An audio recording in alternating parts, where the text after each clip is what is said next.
Hello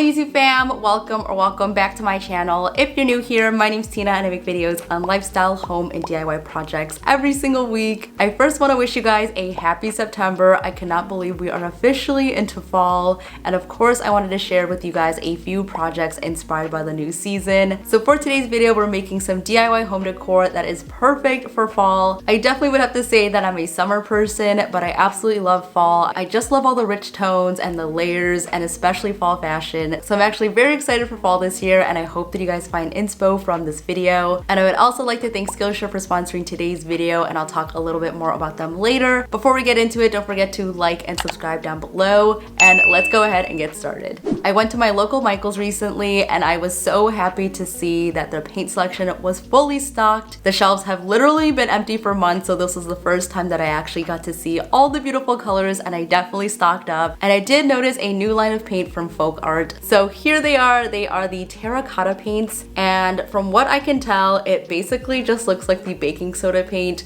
but this is already made for you. So I'm very interested to try these out and see if they actually give off that terracotta vibe. I actually bought a bunch of different colors, but these ones are kind of the more fall ones. So I have Pueblo, Clay Pot, and this one is called Cavern Moss, which is supposed to be green, but it really looks like a dusty blue to me. And what I noticed lately in this year's fall decor is a lot of dusty blue, so I definitely want to incorporate that into my fall decor. I also grabbed a bunch of craft pumpkins, so that is the plan for this first project, so let's get started.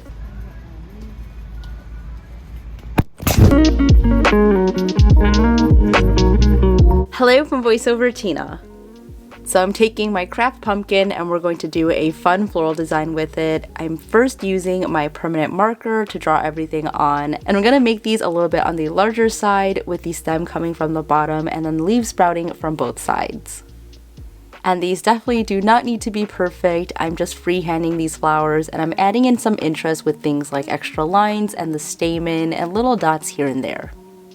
And I feel like when you think of fall, you don't exactly think of florals, but there are so many beautiful florals with a richer, more moody tone to them, and I absolutely love the way that they look. Especially when you look at fall wreaths, I think they are just so beautiful, so florals are a definite yes for me for the fall time.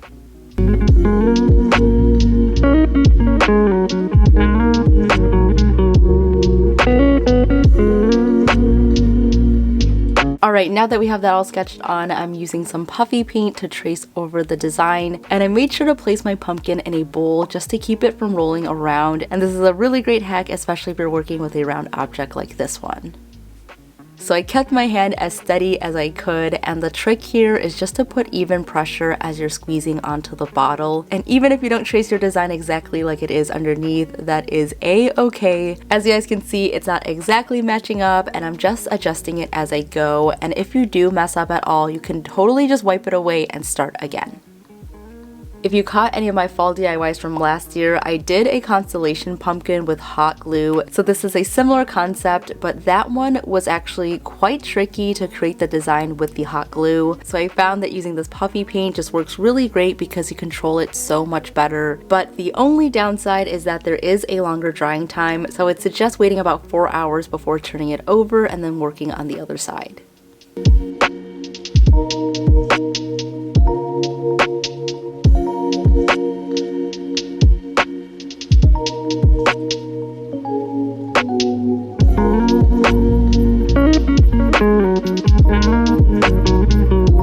Okay, so here it is all dried, and now we're ready to paint it. So I'm going to be using the color Pueblo, which is a beautiful light orangey brownish color. And with this first coat, I honestly was iffy about the terracotta paint. It was less textured than I was expecting, and I knew that I would have to do about 3 coats to cover the marker underneath. As I'm painting, I'm going in one direction side to side, and this is going to keep it looking as even as possible. And I'm also using a soft bristle brush, which I find to work best with these types of paints. One tip that I would suggest for you guys is to do your design in a lighter colored marker. I just used black so that it would show up easier on the video, but it definitely took a lot more coats to cover the black, so save yourself more work later by using something like a yellow marker instead. I waited about an hour before going in with the second coat, and the texture was just looking a lot better. So although the texture is a little bit less than what you might get with the baking soda / baking powder method, the store-bought version is more durable and claims to be weather resistant, so that's one plus into buying this paint versus DIYing it. I did about 3 to 4 coats of the paint until I was happy with it, and the stem was not cute, so of course we're going to change that up. So I'm doing this light brown color called Dusty Trail in the same terracotta paint. Now you can totally leave it like this for a very beautiful minimal look, and I think it looks gorgeous. But if you do want definition, I'm gonna go on top of the raised puffy paint with a lighter version of that orangey color. And again, we're gonna go very slowly here, but if you do happen to make any mistakes, it's pretty easy to go back in with the orange to clean up the lines. And overall, I would recommend these paints to you guys if you're looking for that terracotta look without having to create your own paint. The only downside is that each one of these small bottles is $4, so I definitely would reserve this for items that need to be a little bit more durable.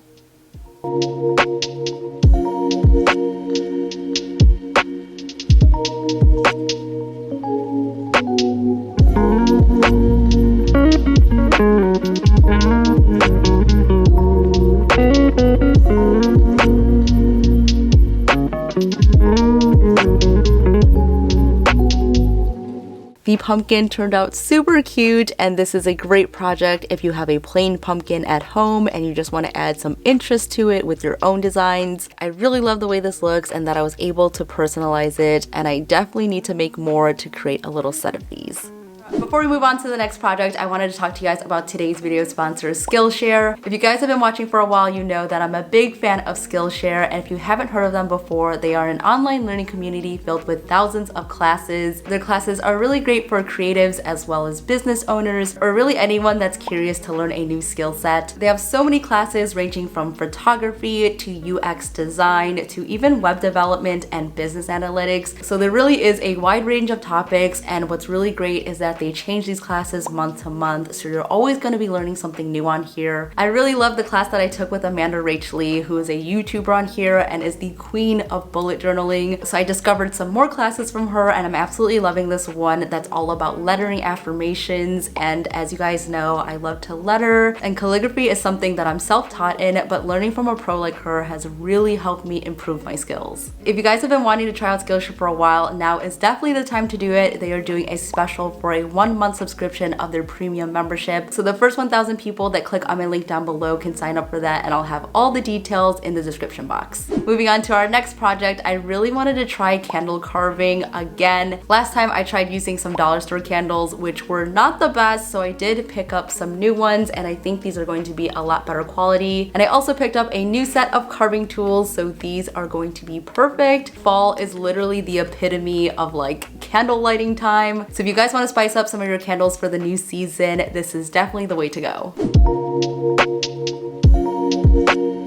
For this next DIY, we're going to take the candle, and we're also using the wood carving knife to make a small mark about 1 inch apart. And I apologize in advance here, since the candle is white, it's a little bit harder to see the carving, but I promise you guys that it's there. So I'm using that little mark to start off my design, and I'm creating these wavy lines to create a mandala inspired pattern. So I'm carving all along the top, creating a petal shape. And when carving, I'm going pretty slowly and not carving in too deep, otherwise it's going to chip off more wax from the sides, which is something you definitely don't want.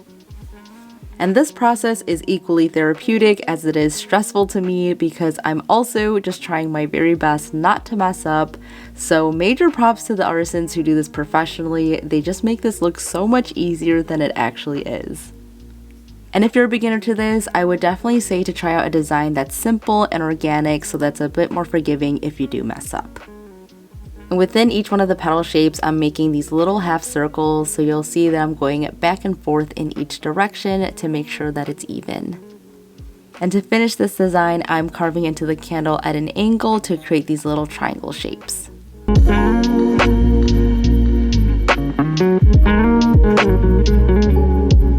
I also went ahead and replaced the wick to make it longer, so I took a little bit of the wax off from the bottom, and then I pulled the old wick out and placed in a new one. And I'm replacing this wick just to kind of experiment and see if this is going to work better when I dip it later.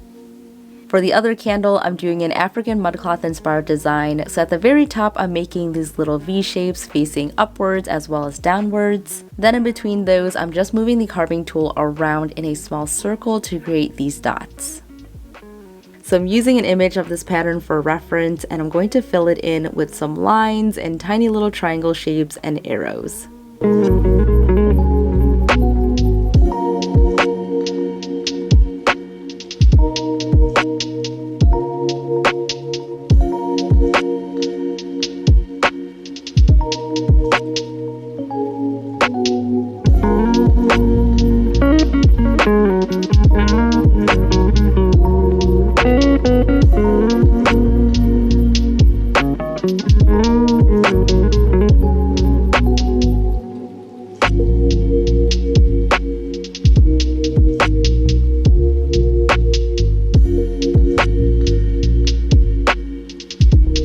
So while I was carving, I actually had some wax melting in a tall glass container on my stovetop, and I wanted to change the color of the wax that I had already, so I'm adding in some dye chips. So I'm using an orange and then a teeny tiny bit of the dark blue.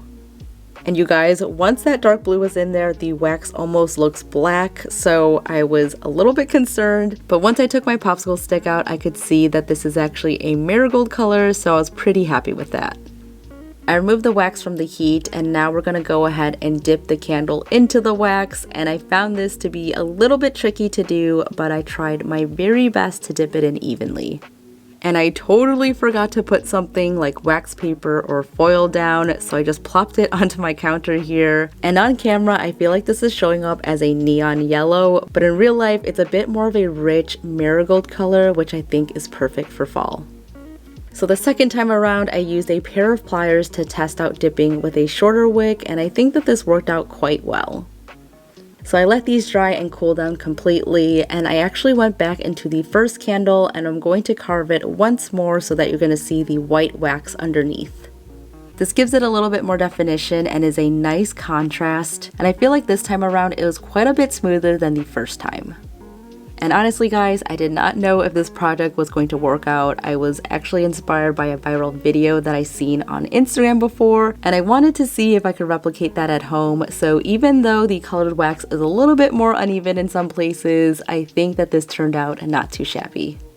Candles are some of my favorite things to bring out for the fall season, and these carved ones just came out so beautifully. Introducing fun patterns into your space is a great way to transition into fall, and I really had so much fun experimenting with this project.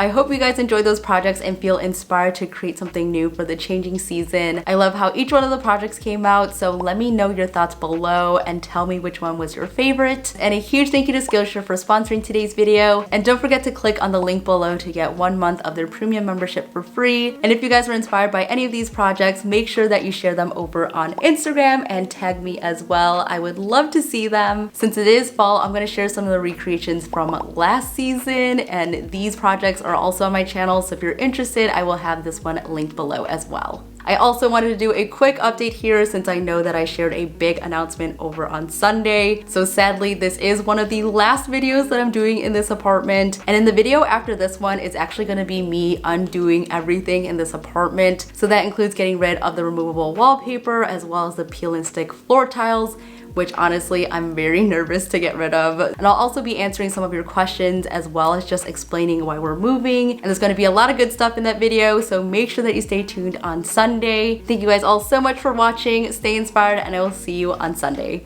Bye!